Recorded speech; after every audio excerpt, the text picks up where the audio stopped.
Bonjour à tous, ici Thomas Moody et aujourd'hui je vais vous parler de photographie. La vidéo du jour va porter sur la photographie japonaise parce que c'est une culture et un pays qui m'a toujours fasciné, même si pour le moment je n'ai pas encore eu la chance d'y aller. Mais je compte bien me rattraper très prochainement. De temps en temps sur Instagram, j'ouvre une boîte à questions pour avoir des questions des lecteurs, etc. puis échanger un peu avec vous. Et la vidéo sur la photographie japonaise, c'est sans doute celle qu'on m'a le plus demandé. Alors j'ai beaucoup réfléchi à ce que je pourrais faire et comment je pourrais le faire. Le fait est que c'est impossible de faire une vidéo sur la photographie japonaise parce qu'il y a plein de trucs, c'est très protéiforme et ils ont eu, comme les États-Unis et l'Europe, une histoire très riche sur la photographie. Donc du coup, je me suis dit que j'allais pas forcément faire une vidéo de récap général sur la photo japonaise parce que ce serait très long et très fastidieux à faire et à regarder. Et j'avais pas non plus envie de parler des photographes les plus connus comme Araki, Moriyama, etc. parce que je trouvais ça pas forcément intéressant de commencer par là et je trouvais ça un peu plus intéressant de commencer par des photographes pas très connus, justement pour faire découvrir des choses à ceux qui connaissent déjà un peu la photo japonaise et aussi à ceux qui la connaissent pas du coup, c'est évident.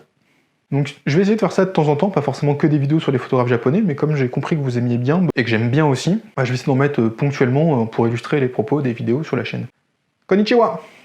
C'est la seule chose que je sais dire en japonais. La première photographe dont je vais vous parler, je l'aime beaucoup, parce que c'est un peu l'exemple qui me sert à chaque fois que je tombe sur un connard pompeux qui m'emmerde avec la technique. En disant qu'il faut connaître la technique, il faut maîtriser les bases, c'est hyper important, l'optique, la physique quantique, etc. On en connaît tous sur les forums qui ne vivent que pour ça et qui ne comprennent que ça. Ici, vous voyez bien, les règles, la technique, l'optique, vous voyez où je veux en venir. Et du coup, HeroMix, c'est le très bon exemple du contraire de ça, comme quoi on n'a pas forcément besoin de tout ce fatras et de maîtriser tout ça pour avoir une photographie qui est à la fois intéressante et qui est aussi reconnue et diffusée et appréciée par une audience. Donc HeroMix, c'est une photographe japonaise qui est née en 1976, de son vrai nom Hiromi Tokishiwa, et en fait c'est presque une star dans son pays.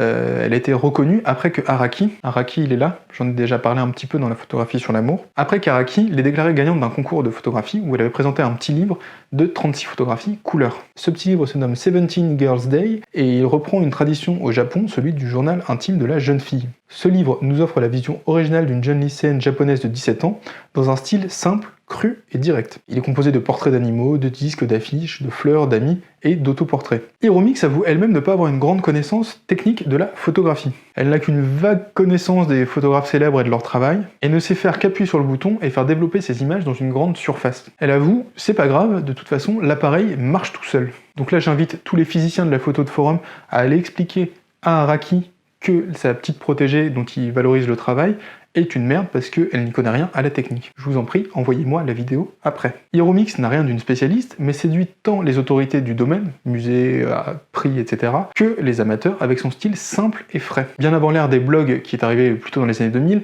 HeroMix a su populariser justement la photographie un peu adolescente, avec des selfies devant les miroirs, et des couleurs très vives et pétillantes chères aux ados japonais. Depuis, elle a continué de photographier, elle a beaucoup photographié le Japon et aussi Paris, avec un livre qu'elle a sorti qui s'appelait Paris 97-98. En plus, elle a dirigé des spots de publicité et a fait une apparition dans le film Lost in Translation de Sofia Coppola, dont elle est l'amie. Elle est toujours restée fidèle à ce qui fait sa photographie, la spontanéité, des modèles qui intriguent et des photographies qui respirent la vie. Elle a aussi apporté un souffle un peu nouveau à la photographie japonaise, notamment la photographie de mode, notamment en photographiant des modèles japonaises dans des coulisses, mais habillées des grandes tenues de défilé comme si elle vivait là. HeroMix est encore jeune et très inventive, et je pense qu'elle n'a pas fini de nous surprendre, notamment dans sa façon de briser les codes de la photographie, ce qui est sans doute lié au fait qu'elle ne les connaît pas. Elle agit un peu comme une enfant qui découvre le sujet, en étant pleine de spontanéité. Le deuxième photographe dont je voulais vous parler sur cette petite vidéo sur le Japon, c'est l'auteur de ce livre. Le livre s'appelle Heian et le photographe s'appelle Seiju Toda. Donc j'ai dit que j'allais parler de photographes peu connus dans cette vidéo.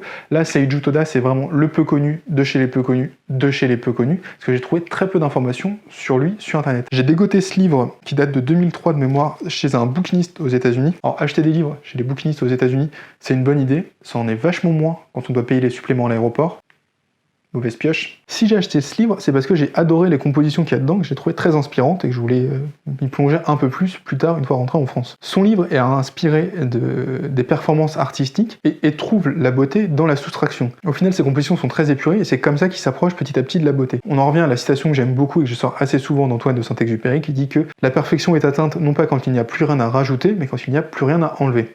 Par son travail, Seiju Toda est totalement là-dedans. Donc il a créé une série de 33 images qui s'appelle des Heian, et c'est un mot qui veut dire paix et sérénité en japonais. Même si je trouvais peu d'informations sur lui, Seiju Toda, qui est dans la vraie vie un directeur artistique et un designer graphique, a été exposé dans plus de 20 expositions aux USA et au Japon. Donc j'espère que son œuvre vous intéresse, et si vous voulez en découvrir plus, bon courage.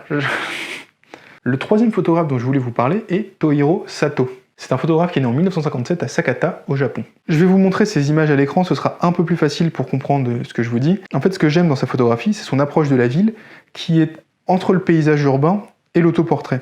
Je vous explique. En fait, il utilise une chambre 8 par 10, qui est une grande chambre photographique, et fait des poses longues de 3 heures. Donc c'est très très long, 3 heures. Et en fait, une fois qu'il a lancé l'exposition, il va se rendre sur la photographie. Donc en 3 heures, forcément, les rues sont vides et il n'y a plus rien parce que personne ne reste 3 heures à la même place. Déjà une pose longue de plus de 15 minutes, on commence à nettoyer. Là, sur 3 heures, c'est complètement vide. Et en fait, lui, il va aller dans la scène et il va faire des petites lumières, soit, si c'est une photographie la nuit, avec une lampe torche, qui se place à différents endroits, allume sa lumière et ça crée un peu comme des lucioles. Soit, si c'est la journée, il va utiliser un miroir. En fait, j'aime beaucoup cette image où il photographie la ville, il est présent et à la fois absent et il laisse juste une petite trace lumineuse. Sato est un photographe qui a étudié la sculpture et en fait, ça se sent dans ses images parce qu'il utilise maintenant la lumière et le film pour explorer l'espace, au lieu d'utiliser la matière. Il appelle ses œuvres des souffles graphiques. Donc c'est aussi quelque chose qui fait écho au land art, donc l'art paysager, je dirais en français. Enfin, j'ai toujours entendu que land art.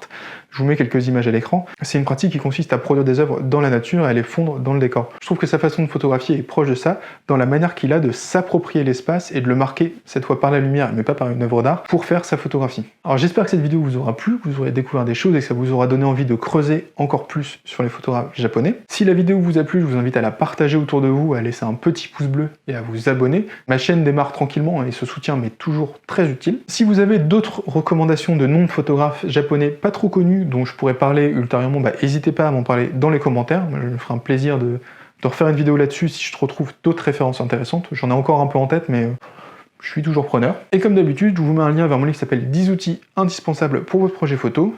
Il parle pas de photographie japonaise, mais il parle de plein de choses qui vous aideront à développer, vous, votre photographie. Il est gratuit et le lien est dans la description.